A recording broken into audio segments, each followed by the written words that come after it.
नमस्कार प्रिय मित्रों, स्वागत है आपका सोनित वॉइस यूट्यूब चैनल पर। जैसा कि हम जानते हैं कि अभी यह कालखंड का चौथा युग यानी कलयुग चल रहा है, जिसे हिंदू धर्म शास्त्रों में सबसे श्रापित युग कहा गया है। भगवान श्री कृष्ण ने महाभारत काल में ही कलयुग का विस्तार पूर्वक वर्णन कर दिया था।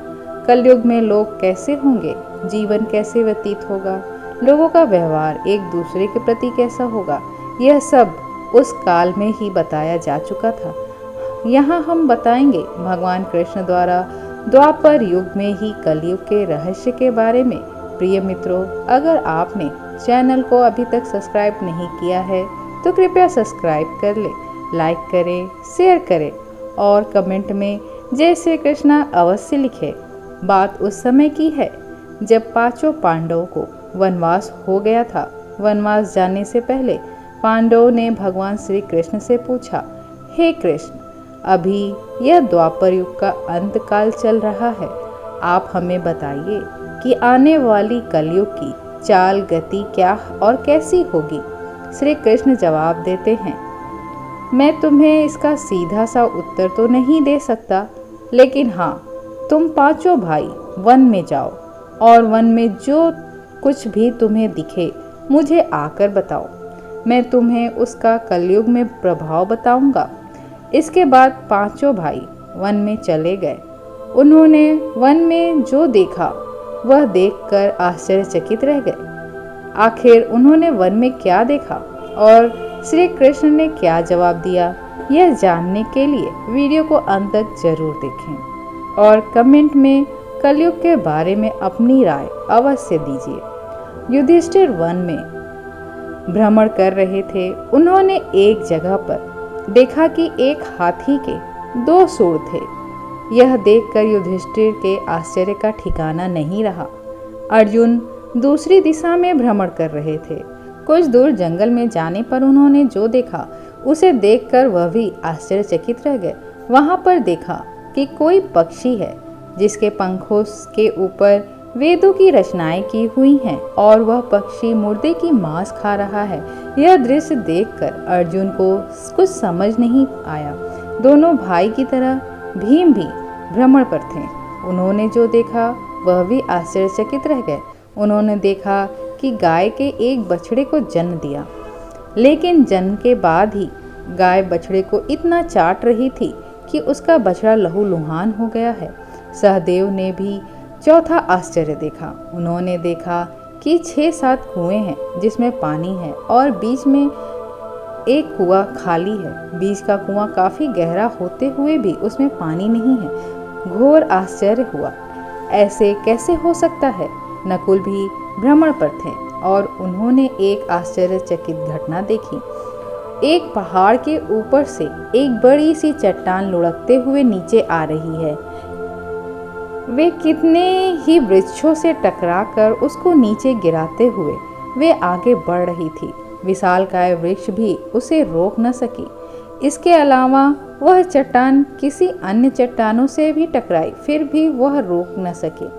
अंत में वह एक अत्यंत छोटे पौधे का स्पर्श होते ही स्थिर हो गई। इसके बाद पांचों भाई एकत्रित हुए और भगवान श्री कृष्ण को अपने अनुभव सुनाए। सबसे पहले युधिष्ठिर ने कहा, मैंने तो पहली बार 2 सूंड वाला हाथी देखा। यह मेरे लिए तो बहुत ही आश्चर्यजनक था। भगवान श्री कृष्ण कहते हैं, धर्मराज, अब तुम कली काल की सुनो। कलयुग में ऐसे लोग की राज होगा जो दोनों ओर से शोषण करेंगे, बोलेंगे कुछ और करेंगे कुछ, मन में कुछ और होगा और कर्म कुछ और। ऐसे ही लोगों का कलयुग में राज होगा। युधिष्ठिर के बाद अर्जुन ने कहा, मैंने जो देखा है वह तो कहीं ज्यादा आश्चर्यजनक था। मैंने देखा कि एक पक्षी के पंखों पर वेदों की रचनाएं लिखी हुई हैं, पर वह पक्षी मुर्दे का मांस खा रहा है। श्री कृष्ण कहते हैं, कलयुग में ऐसे लोग रहेंगे जो बड़े ज्ञानी कहलाएंगे, विज्ञान की चर्चा करेंगे, लेकिन उनके आचरण राक्षसी होंगे। वह बड़े पंडित और विद्वान कहलाएंगे, किंतु यह देखते रहेंगे कि कौन सा मनुष्य कब मरे और हमारे नाम से संपत्ति कट जाए। हे अर्जुन, संस्था के व्यक्ति विचार करेंगे कौन सा मनुष्य मरे और संस्था हमारे नाम हो जाए। हर जाति धर्म पर प्रमुख पदों पर बैठे विचार करेंगे कि कब किसका श्राद्ध हो और कौन सा कब किस पद से हटे और हम उस पर चढ़ जाएं। चाहे कितने भी बड़े लोग हों, परंतु उनकी दृष्टि धन और पद के ऊपर ही रहेगी। ऐसे लोगों की ही बहुतायत होगी। अर्जुन के बाद भीम ने अपना अनुभव सुनाया। भीम ने कहा कि गाय अपने बछड़े को इतना चाटती है कि बछड़ा लहूलुहान हो जाता है। श्री कृष्ण कहते हैं, कलयुग का मनुष्य शिशुपाल हो जाएगा। कलयुग की माँओं को बच्चों के लिए ममता इतनी बढ़ जाएगी कि उन्हें अपने विकास का अवसर ही नहीं मिलेगा। मोह माया में ही घर बर्बाद हो जाएगा। किसी का बेटा घर छोड़कर साधु बनेगा तो हजारों व्यक्ति उसके दर्शन करेंगे। यदि अपने बेटे ने साधु बनना चाहा तो रोएंगे कि मेरे बेटे का क्या होगा। इतनी ज़्यादा ममता होगी कि उन्हें मोह माया और परिवार में ही बांध कर रखेंगे। उसका जीवन भी खत्म हो जाएगा। वास्तव में लड़के तुम्हारे नहीं हैं, वह तो बहुओं की अमानत है और लड़कियां जमाइयों की अमानत हैं, और तुम्हारा यह शरीर मृत्यु की अमानत है। हमारी आत्मा परमात्मा की अमानत है। इसलिए तुम्हारा अपने शाश्वत संबंध को जानना आवश्यक है। भीम के बाद सहदेव ने पूछा, हे श्री कृष्ण, मैंने यह देखा कि 5-7 बड़े कुओं के बीच एक गहरा कुआं बिल्कुल खाली है, जबकि ऐसा संभव कैसे हो सकता है?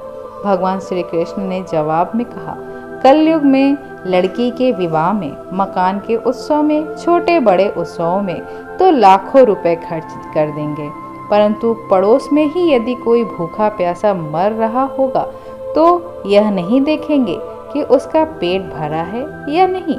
उनका अपना ही सगा भूख से मर जाएगा, उसे देखते रहेंगे और दूसरी ओर मौज मदिरा, मांस, भक्षण, सुंदरता और जश्न में पैसे उड़ाएंगे, किंतु किसी के 2 आंसू पोंछने में उनकी रुचि ना होगी। कहने का तात्पर्य यह है कि कलयुग में अन्न के भंडार होंगे, लेकिन लोग भूख से मरेंगे। सामने बंगले में ऐसो आराम चल रहे होंगे, लेकिन पास में ही झोपड़ी में आदमी भूख से मर जाएगा। एक ही जगह पर असमानता अपने चरम पर होगी। सहदेव के बाद नकुल ने भी कृष्ण को बताया कि मैंने भी एक आश्चर्य देखा है कि एक बड़ी सी चट्टान पहाड़ पर से लुढ़कती, वृक्षों के तने और चट्टान भी उसे ना रोक पाए, किंतु एक छोटे से पौधे के स्पर्श से ही वह बड़ी चट्टान रुक गई। समझ नहीं पाया कैसे? श्री कृष्ण ने कहा, कलयुग में मानव का मन नीचे गिरेगा, उसका जीवन पतित होगा। यह पतित जीवन धन की शिलाओं से नहीं रुकेगा, ना ही सत्ता के वृक्षों से रुकेगा, किंतु हरि नाम के एक छोटे से पौधे से ही, हरि कीर्तन से मनुष्य जीवन रूपी पौधे का पतन होना रुक जाएगा। इसलिए भक्तों, हरि भजन कलयुग में मोक्ष पाने का एकमात्र उपाय है। आशा करती हूँ आपको यह वीडियो पसंद आई होगी। वीडियो को लाइक करें, शेयर करें और चैनल को सब्सक्राइब करें और कमेंट में जय श्री कृष्णा अवश्य लिखें। तो मिलते हैं नेक्स्ट वीडियो में, तब तक के लिए नमस्कार।